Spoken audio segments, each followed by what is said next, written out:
तो दोस्तों drama serial मोहरा की आने वाली एपिसोड्स बहुत इंटरेस्टिंग होने वाली हैं क्योंकि अब आने वाली एपिसोड्स में ना सिर्फ अरमीन बेगम का सबर जवाब दिया जाएगा बल्कि अलीज़े की चाल भी सिकंदर के गिर्द ऐसा चाल बुनने वाली है जिससे सिकंदर का निकलना तकरीबन ही नामुमकिन हो जाएगा। तो क्या अलीज़े अपनी अगली चाल चलने में कामयाब हो पाएगी, इस बारे में बताएंगे हम आपको आज की इस वीडियो में। लेकिन इससे पहले अगर अब तक आपने हमारे चैनल को सब्सक्राइब नहीं किया है तो प्लीज़ इसको चैनल को सब्सक्राइब कर लीजिए और अगर वीडियो पसंद आए तो इसको लाइक भी कर दिया करें। तो जैसा कि नाजरीन आने वाली एपिसोड्स में आप लोग देखने वाले हैं कि अरमीन बेगम बहुत ज़्यादा गुस्से में होगी और सिकंदर से यही कहेंगी कि ये क्या तरीका है बात करने का। जिस कंपनी के तुम वारिस और हकदार बने फिर रहे हो उसके लिए तुम्हारे डैड ने अपनी सारी जवानी लगा दी। सिकंदर मुस्कुराते हुए अपनी माँ से यही कहेगा कि आप क्या चाहती हैं कि मैं उनका गुलाम बन जाऊं? उन्होंने मेहनत की अपनी कामयाबी के लिए और मैं अपनी कामयाबी चाह रहा हूँ, इसमें मसला क्या है? अरमीन बेगम यही कहेंगी कि मसला तुम्हारे लहजे का है सिकंदर, ये तुम्हें कहीं का नहीं छोड़ेगा। सिकंदर भी अपनी माँ से यही कहेगा कि मॉम ये गरूर नहीं है, ये हकीकत है, मैं जो कुछ चाहूँ हासिल कर सकता हूँ।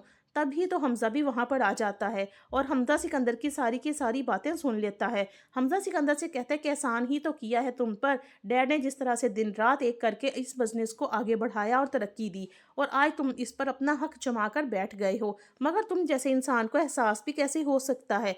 याद रखो सिकंदर कि इंसान की ख्वाहिशात का प्याला कभी नहीं भरता। ये कहकर तो हमज़ा वहाँ से गुस्से में निकल जाएगा और अरमीन बेगम खामोश खड़ी दोनों को देखती ही रह जाएंगी। सिकंदर अपनी माँ से कहेगा कि मोम आपका बेटा तो काफ़ी ज़्यादा तेज हो गया है, इस पर नज़र रखें। जबकि दूसरी तरफ अलीज़े भी अपनी दूसरी चाल चल चुकी है और अलीज़े भी किसी को कॉल करके यही कहती है कि मैंने जिस तरह से तुम्हें कहा है बिल्कुल उसी तरह से होना चाहिए। गुलदस्ता सिकंदर के घर पहुंचना चाहिए, फ्लावर बकेट्स और केक इसी तरह विशेष के साथ सिकंदर के घर पहुंचना चाहिए और साथ में कार्ड भी पहुंचना चाहिए।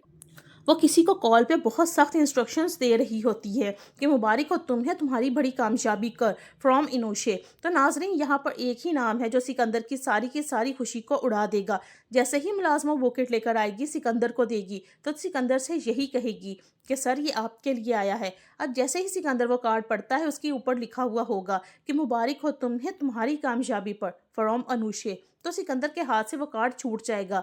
तभी हमजा भी वहाँ पर खड़ा हुआ होगा और कार्ड उठा लेगा और किसी को अनुशे के पास भेजेगा और वहीं पर हाल में अलीज़े और अरमीन बेगम सभी मौजूद होंगे। अलीज़ा जब सिकंदर की तरफ देखेगी तो उससे यही कहेगी कि अभी तक तुम अनुशे से राब्ते में हो। सिकंदर ये तो बहुत बुरी बात है, अब तुम शादीशुदा हो चुके हो और तुम्हारी एक बीवी भी है, उसे टाइम दो और उसे खुश रखने की कोशिश करो। लेकिन सिकंदर तो अपनी ही चला जाएगा जबकि अरीशे को सिकंदर पर बहुत ज़्यादा गुस्सा आएगा। वो भी समझ आती है कि वो मुझसे इतना दूर क्यों रहता है। तभी तो वो सिकंदर के पास जाएगी और उससे कहेगी कि अब मुझे सब समझ आ रहा है कि तुम मुझसे दूर क्यों रह रहे थे, तुम्हें औलाद क्यों नहीं चाहिए थी, तुम्हारा दिल मुझसे क्यों भरा रहता था। अभी भी अनुशे बसती है तुम्हारे दिल में, कहीं उसकी औलाद तुम्हारे पैरों में बेड़ियां तो नहीं डाल दी। सिकंदर का गरीबान पकड़कर यहाँ पर पकड़ेगी अरीशा और उसे यही कहेगी कि तुम मुझे अभी तक धोखे में रखा हुआ है और तुम उससे राब्ते में रहते हो और मुझे मालूम तक नहीं होने दिया, और ये इतना बड़ा सच तो आज मेरे सामने आ गया और मुझे सब कुछ मालूम हो गया। अब यहाँ पर सिकंदर अरीशा से कहेगा कि ऐसा कुछ भी नहीं है, कितना अरसा हो गया है, मैंने तो उसे देखा तक नहीं है, मेरा उससे कोई राब्ता नहीं है। लेकिन यहाँ पर अरीशा तो सिकंदर की कोई बात भी यकीन नहीं करने वाली।